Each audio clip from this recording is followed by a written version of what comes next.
নমস্কার সকলকে, আবার একটা ক্যামেরার খবরে আপনাদের স্বাগত। প্রথমে Sony RX10 Mark V super zoom point and shoot bridge camera ঘোষণা হয়ে গেছে 9 জুলাই। একবার দেখে নেওয়া যাক এই ক্যামেরার কিছু গুরুত্বপূর্ণ পয়েন্টস। প্রথম পয়েন্ট অবশ্যই এটা সেন্সর হচ্ছে গিয়ে 20 megapixel type 1 fully stacked sensor. এটা ঠিক 1 ইঞ্চ যে সেন্সর বলা হয় না, 1 ইঞ্চ টাইপ সেন্সর, এটা কিন্তু ঠিক সেই টাইপের সেন্সর নয়, তবে মোবাইল ক্যামেরার থেকে বড়, কিন্তু ফুল ফ্রেম বা APS-C যে সেন্সরগুলো থাকে তার থেকে কিন্তু অনেকখানি ছোট সেই তুলনায় দেখলে। তবে যেহেতু এটা ফুললি স্ট্যাকড সেন্সর, এবারের এই সেন্সর কিন্তু খুব হাই স্পিডের। সেকেন্ড পয়েন্ট অবশ্যই এটা লেন্স, যেটা ইনবিল্ট লেন্স, আপনি কিন্তু এই ক্যামেরায় কোনো রকম লেন্স চেঞ্জ করতে পারবেন না। ফুল ফ্রেম ইকুইভ্যালেন্টে এটা যে জুম রেঞ্জ যেটা রয়েছে সেটা হচ্ছে গিয়ে 24 থেকে 600 mm ফুল frame equivalent fixed zoom lens. এটার সাথে জুম রকারও দেওয়া আছে, ইচ্ছে করলে সেই জুম রকার যখন আপনি প্রেস করবেন অটোমেটিক্যালি ওটা জুম হবে বা জুম আউট হবে।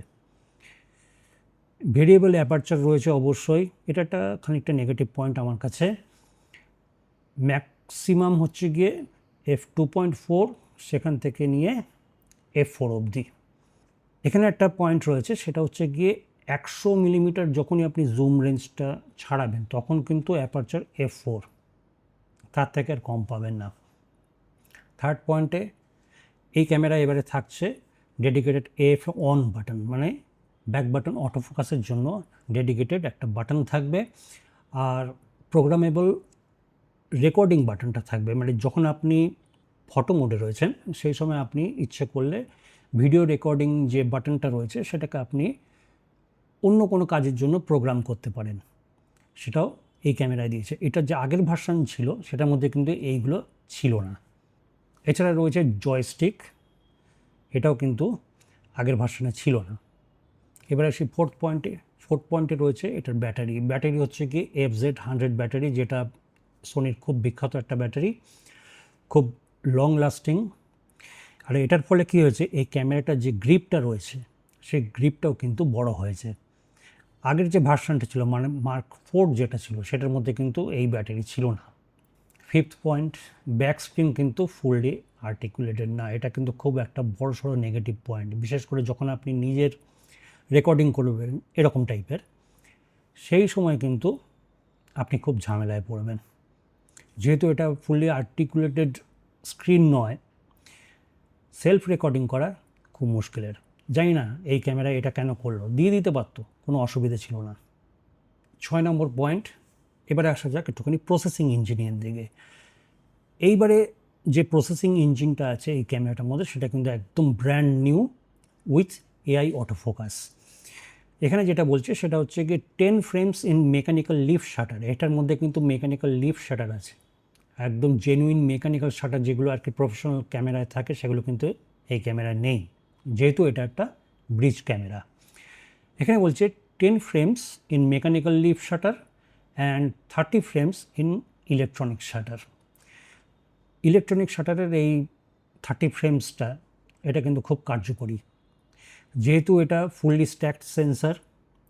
রোলিং শাটার এফেক্টটা কিন্তু আপনি খুবই কম পাবেন, খুব কম। তবে অটোফোকাস কিন্তু খুব ফাস্ট বা অ্যাকুরেট নয়, যারা আর কি রিভিউ করেছে তারা কিন্তু এই ব্যাপারটা পয়েন্ট আউট করেছে। প্রফেশনাল ক্যামেরায় যেরকম মনে করুন আমি এখানে A7V ব্যবহার করছি, এটা কিন্তু অটোফোকাসটা খুব অ্যাকুরেট এবং খুব ফাস্ট। এটার মধ্যে AI অটোফোকাস থাকলেও, মানে এই ক্যামেরাটায় RX10 Mark V-এ AI অটোফোকাস থাকলেও সেটা কিন্তু সেইভাবে আর কি ফাস্ট বা অ্যাকুরেট নয়। এবারে আসা যাক পয়েন্ট নম্বর 7।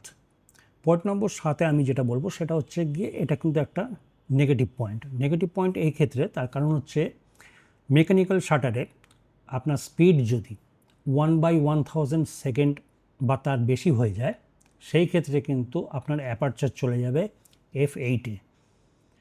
এটা সত্যিই একটা নেগেটিভ পয়েন্ট, তার কারণ হচ্ছে যেহেতু লাইটটা কম আসবে অটোফোকাসের ক্ষেত্রে কিন্তু খুব মুশকিল হবে। এবারে আসা যাক 8 নম্বর পয়েন্টে। এই পয়েন্টে আমি খানিকটা ভিডিওর ফিচারগুলো বলে নিই। ভিডিওর ক্ষেত্রে অবশ্যই এটার মধ্যে 10 বিট 422 S-Log 3 পাবেন, স্লো মোশন পাচ্ছেন যেটা এখানে লেখা আছে আপ টু 120 FPS। 120 FPS একটুখানি ক্রপ পাবেন, মোস্ট প্রবাবলি 1.1 টাইপের একটা ক্রপ পেতে পারেন। যাই হোক 120 FPS রয়েছে, যেটা খুবই ভালো ব্যাপার। তবে এই ক্যামেরা যারা কিনবে তারা এই লগ ব্যবহার করবে কিনা সেই নিয়ে আমার যথেষ্টই সন্দেহ আছে। এবারে আসা যাক 9th পয়েন্টে। 9 নম্বর পয়েন্টে হচ্ছে গিয়ে সেন্সারের সেন্সিটিভিটি। সত্যি কথা বলতে গেলে এই ক্যামেরাটা কিন্তু লো লাইটে একদমই ভালো না। যেহেতু সেন্সারটা ছোট, এই কারণে কি হচ্ছে, যত আপনার আইএসও বাড়বে তত কিন্তু ছবির কোয়ালিটি বা গুণগত মান যেটা আছে সেটা কিন্তু পড়বে। এই ক্যামেরা যারা কিনবেন তাদের এটাই উচিত যে অন্ততপক্ষে 3200 আইএসওর ওপরে যেন না ওঠে, বা যদি আর কি লাইট কম হয় সেসব ক্ষেত্রে পর্যাপ্ত পরিমাণে এক্সটার্নাল লাইট ব্যবহার করা উচিত। 6400 আইএসও হয়ে গেলেই কিন্তু ছবি অত্যন্ত বাজে। এবারে আসা যাক শেষ পয়েন্ট বা 10 নম্বর পয়েন্ট। 10 নম্বর পয়েন্ট হচ্ছে দাম। মার্কিন ডলার 2300 এটা ধার্য করা হয়েছে বাইরে। ভারতে এখনও পর্যন্ত এটার প্রাইস কত হবে সেটা ঠিক করা হয়নি। আমি যদি 2300টাকে কনভার্ট করি এখনকার রেটে আর কি, তাহলে সেটা দাঁড়াচ্ছে 2,20,000। এই ক্যামেরার জন্য 2,20,000 অনেক বেশি। এবার আসা যাক একটু সোনির FX5 সিনেমা ক্যামেরার কিছু আপডেট নিয়ে। প্রথমেই দেখে নেব যে এটা কবে ঘোষণা হচ্ছে। ঘোষণা হবার তারিখ মোটামুটি জানা যাচ্ছে, যা হচ্ছে গিয়ে 22শে জুলাই, লন্ডন টাইম 3 PM। একটা অদ্ভুত খবর শোনা যাচ্ছে যে FX5 উইথ আইবিস এবং উইদাউট আইবিস এরকম টাইপের কিছু ভার্সানে আসবে।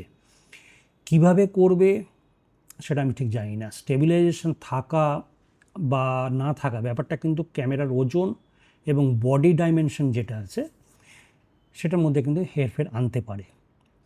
আর একটা ব্যাপার যেটা জানতে পেরেছি সেটা হচ্ছে গিয়ে এটার মধ্যে 16 বিট ইন্টারনাল র ভিডিও রেকর্ডিং পাবেন, যেটা হচ্ছে গিয়ে XOCN কোডেক। এই XOCN কোডেক কিন্তু আপনি যে সোনির ভেনিস 2 আর বুরানো যে ক্যামেরাটা রয়েছে ওই দুটোর মধ্যেই আপনি কিন্তু এই কোডেক পেয়ে থাকেন আর কি। সেটাও এবারে এই FX5-এ আসছে। এটার মধ্যে লাইট, C1 এবং C2 এই তিনটে ভেরিয়েশনের মধ্যে এই 16 বিট ইন্টারনাল র রেকর্ডিংটা পাবেন। আর হ্যাঁ, একটা দুঃখের খবর এটা হচ্ছে গিয়ে ওপেন গেট কিন্তু আপনি পাবেন শুধুমাত্র 16 বিট র রেকর্ডিংয়ের সময়, মানে XOCN কোডেক LT, C1 আর C2 এই কোডেকের মধ্যেই কিন্তু আপনি ওপেন গেট পাবেন।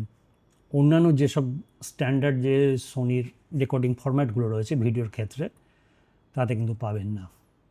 এবার একটু দামের দিকে আসা যাক। দাম যেটা বলছে সেটা এখন পর্যন্ত মানে খুবই ডিসঅ্যাপয়েন্টিং যাকে বলে। যেটা শুনতে পাচ্ছি সেটা হচ্ছে 5 থেকে 6,000 মার্কিন ডলারের মধ্যে হতে পারে দাম। মানে চোখে জল এসে যাবে যাকে বলে, বেশ দামি। যাই হোক, দেখা যাক কী হয়। যখন বেরোবে 22 তারিখে তখনই বোঝা যাবে। ভিডিও আপাতত এখানেই শেষ করছি, আবার দেখা হবে। নমস্কার।